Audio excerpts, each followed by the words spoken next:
नमस्कार बंधुरा सकले निश्चय भालो आछेन सुस्थ आछेन। गरमेर दिने झिंगे पटल और भेंडी छाड़ा सब्जी प्राय हाथेर काछे किछु नेই बोललेই चले। ता এই ঝিঙে দিয়েই একমাত্র তৈরি করি আমার ঝিঙে পোস্ত। আজকে তা না তৈরি করে একটু ঝিঙের অন্যরকম রেসিপি তৈরি করব। ধরতে গেলে এই ঝিঙের রেসিপিটাতে তেল মশলা প্রায় খুবই কম।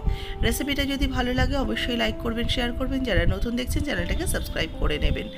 নতুন বন্ধুদের স্বাগত জানিয়ে পুরনো বন্ধুদের পাশে থাকার জন্য ধন্যবাদ জানিয়ে শুরু করব আজকের রেসিপি।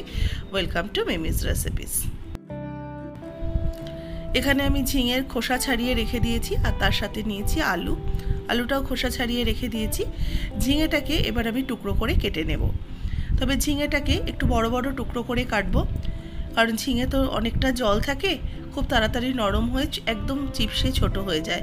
সেই জন্য ঝিঙেটাকে একটু বড় বড় রাখার জন্য, যাতে সেদ্ধ হয়ে যায় ঝিঙেটা, খেতেও ভালো লাগে, এই জন্য ভেতর দিয়ে একটুখানি কাট দিয়ে দিচ্ছি। বেশ দেখতেও সুন্দর লাগবে আর ঝিঙেটা কিন্তু খুব সুন্দর নরম হয়ে যাবে। এটা কিন্তু পুরোটা কাটছি না, হাফ অবধি এরকম একদিকে কাটছি, আবার হাফ আরেক দিকে কাটছি। এইভাবে আমি ঝিঙেগুলোকে কেটে নেব। যেহেতু ঝিঙেটাকে আমি বড় বড় টুকরো করে নিয়েছি, সেই জন্য একটু এইভাবে ডিজাইন করে কেটে নিলে তাড়াতাড়ি সেদ্ধ হয়ে যাবে আর ঝিঙেটার মধ্যে সমস্ত রকম মশলাপাতিও ঢুকবে। ঝিঙে কাটা হয়ে গেছে, এর সাথে আমি নিয়েছি একটা আলুটাকেও আমি লম্বা লম্বা টুকরো করে কেটে নেব। আলুটারও খোসা ছাড়িয়ে রেখেছি, আরও একটা আলু আমি কেটে নিচ্ছি। এইভাবে সমস্ত সবজি কাটা হয়ে গেছে। আবার কড়াইতে দিয়ে দিচ্ছি তেল গরম হয়ে গেলে ভালো করে তেলটাকে গরম করে নেব। তারপরে আমি লম্বা করে টুকরো করে কেটে রাখা আলুগুলোকে একটু ভেজে দেব।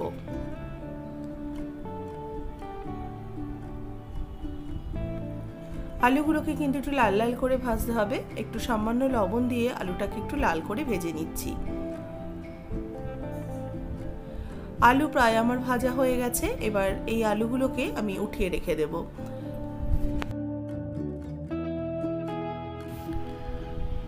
ভাজা আলুটা ওঠানোর পর ওই কড়াইয়ের মধ্যে আরও 1 চামচ তেল দিয়ে দিলাম। তাতে একটা তেজপাতা, অল্প একটু গোটা জিরে ফোড়ন দিয়ে দিলাম। জিরে আর তেজপাতাটা কয়েক সেকেন্ড একটু নাড়াচাড়া করে এর মধ্যে অ্যাড করে দেবো কেটে রাখা ঝিঙেটা।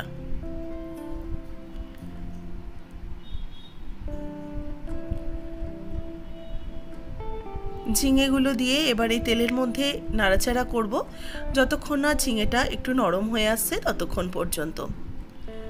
তবে প্রথমেই কিন্তু ঢাকা দেব না, ঢাকা দিলে কিন্তু ঝিঙে খুব তাড়াতাড়ি নরম হয়ে যাবে। সেই জন্য প্রথম দিকে একটু হালকা করে ভেজে নিয়ে তারপরে আমি ঢাকা দেব।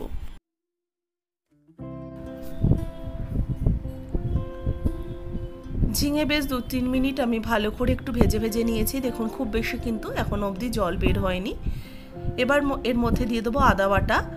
আমি 1 টিস্পুন আদা আর কাঁচা লঙ্কা বাটা দিলাম। আদা কাঁচা লঙ্কা বাটাটা দিয়ে এবার ভালো করে ঝিঙের সাথে নাড়াচাড়া করে নেব যতক্ষণ না এই আদার কাঁচা গন্ধটা চলে যাচ্ছে। ভালো করে মিক্সড করে কিছুক্ষণ কষিয়ে নেওয়ার পর দিয়ে দেবো এর মধ্যে স্বাদ মতো লবণ, দেব হলুদ গুঁড়ো 1/2 চা চামচ আর লঙ্কার গুঁড়ো 1/2 চা চামচ। ব্যাস, আর কিন্তু কোনো রকম মশলা পড়বে না, জিরে ধনে কোনো রকম কিন্তু আর কিছু মশলা পড়বে না। শুধু এই হলুদ গুঁড়ো আর লঙ্কার গুঁড়োটা অপশনাল, ঝালটা যদি মনে হয় দেবেন, না হলে না দিলেও চলবে। ভালো করে একটু মিশিয়ে নিয়ে কষিয়ে নেওয়ার পর ভেজে রাখা আলুর টুকরোগুলো দিয়েও ঝিঙে আর আলুটাকে বেশ কিছুক্ষণ কষিয়ে নিচ্ছি। 2-3 মিনিট ভালো করে কষিয়েছি। এবার একটু ঢাকা দিয়ে রেখে দিলাম। দেখুন ঢাকা দেওয়ার সাথে সাথে আলু আর ঝিঙের থেকে কিন্তু বেশ খানিকটা জল বেরিয়েছে। এই জলেই কিন্তু আলুটা খুব ভালো করে সেদ্ধ হয়ে যাবে আর ঝিঙেটাও কিন্তু খুব সুন্দরভাবে নরম হয়ে গেছে। ঝিঙে আর আলুটা কিন্তু ভালো করে কষিয়ে নিয়েছি। এবার এর মধ্যে দিয়ে দেবো 1 কাপ ঘন দুধ, নর্মাল দুধটাকে একটু ভালো করে জাল দিয়ে ঘন করে দিয়ে দিচ্ছি। আর তার সাথে অল্প একটু জল, একটু কাপটা ধুয়ে আমি জল অ্যাড করে দিলাম। এবার এই দুধ আর জলটাকে ভালো করে ঝিঙে আর আলুর সাথে মিশিয়ে নিয়ে এটাকে হাই হিটে ফুটতে দেব। দিয়ে দেবো 1/2 চা চামচ চিনিটা অবশ্যই একটু দেবেন, চিনিটা না দিলে খেতে ভালো লাগবে না। যদি সমস্যা থাকে তাহলে চিনিটাকে বাদ দিয়ে দেবেন। এটা কিন্তু বেশ ভালো করে ফুটতে শুরু করেছে। দেখুন দুধটা ঘন হয়ে যখন গামাখা হয়ে আসবে তখন কিন্তু বুঝবো এটা আমার হয়ে এসছে। দেখুন এটা কিন্তু অনেকটাই আমার হয়ে গেছে। এবার গ্যাসের ফ্লেমটাকে একদম লোতে করে রাখবো। এরই মধ্যে আমি একটা হাতার মধ্যে নিয়ে নিয়েছি একটু ঘি, ঘিটাকে গরম করে নিচ্ছি। 1 চামচ ঘি নিয়েছি, ঘিয়ের মধ্যে দিয়ে দিচ্ছি একটু মৌরি, আর তার সাথে দিচ্ছি থেতো করা গোটা গরম মশলা, এলাচ, লবঙ্গ আর দারচিনি। মৌরি আর গোটা গরম মশলাটাকে ঘিয়ের মধ্যে একটু ভেজে নিচ্ছি। দেখুন বেশ একটু হালকা করে ভেজে নেবো। মৌরি আর ভাজা গোটা গরম মশলা যখন ফ্লেভার বেরোবে বুঝবে এটা হয়ে গেছে। এবার এটা একদমই হাতাটা সমেত দিয়ে দিলাম, যাতে খুব সুন্দর একটা ফ্লেভার আসবে। মৌরি, ঘি আর গোটা গরম মশলার খুব সুন্দর একটা ফ্লেভার এর মধ্যে চলে আসবে।